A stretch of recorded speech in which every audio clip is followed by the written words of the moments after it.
Je m'interroge ce jour sur la question de la énième recapitalisation d'Alucam par l'État du Cameroun. Comment comprendre ce qui arrive à ce pays? Il y a quelques mois, le chef de l'État a validé un prêt de 9 milliards pour donner une bouffée d'oxygène à Alucam en situation de faillite.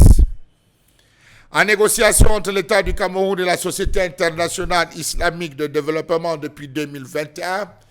le prêt de 15 millions de dollars, 9,2 milliards de francs CFA, devant permettre d'approvisionner en matières premières, notamment l'alumine, l'unique producteur d'aluminium de la zone CEMAC, Cameroun, Congo, Gabon, Tchad, RCA, Guinée équatoriale, a été récemment validé par le chef de l'État, Paul Biya, dans un note de conjoncture sur la dette publique au premier trimestre 2023.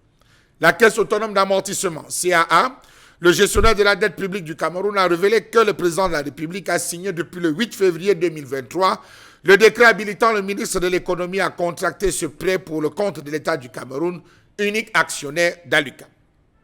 C'est bien pour les néophytes et ceux qui découvrent, et ceux peut-être de la zone, de dire oui, enfin on pourra avoir un souffle nouveau, sauf que c'est encore, de l'avis de certains observateurs experts, une perte de temps et une dépense inutile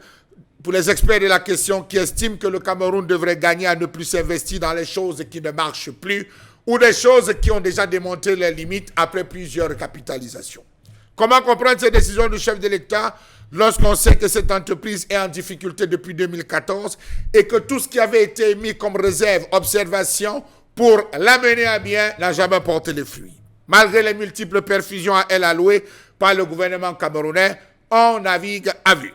Pourquoi l'État s'est-il empressé à perfuser cette structure lorsqu'on sait qu'en dépit de l'appel à investisseurs pour la reprise des actifs de Rio Tinto, Alcan au sein d'Alucam et Socatral,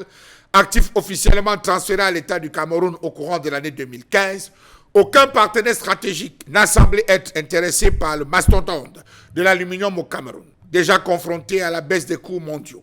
Alucam a officiellement clôturé l'année 2015 avec une perte sèche de plus de 10 milliards de francs CFA. Pourquoi perfuser une telle entreprise lorsqu'on sait que le chiffre d'affaires d'Alucam est passé de 123,4 milliards en 2017 à 99,2 milliards de francs CFA en 2018. Et le résultat net a affiché un déficit de 10,8 milliards de francs CFA la même année, reléguant même l'entreprise au rang des clients les plus insolvables de la société de production et de distribution de l'énergie électrique Eneo.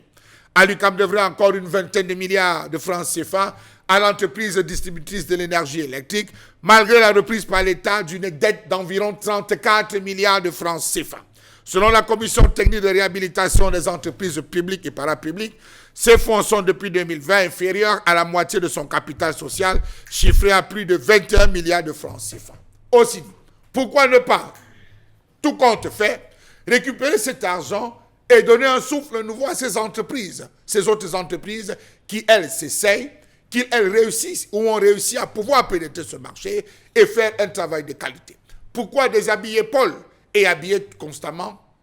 Pierre, même si Pierre et Paul sont des jumeaux? On se retrouve donc à dire, de l'avis de certains experts, que cette énième recapitalisation ne portera justement pas les fruits des fleurs.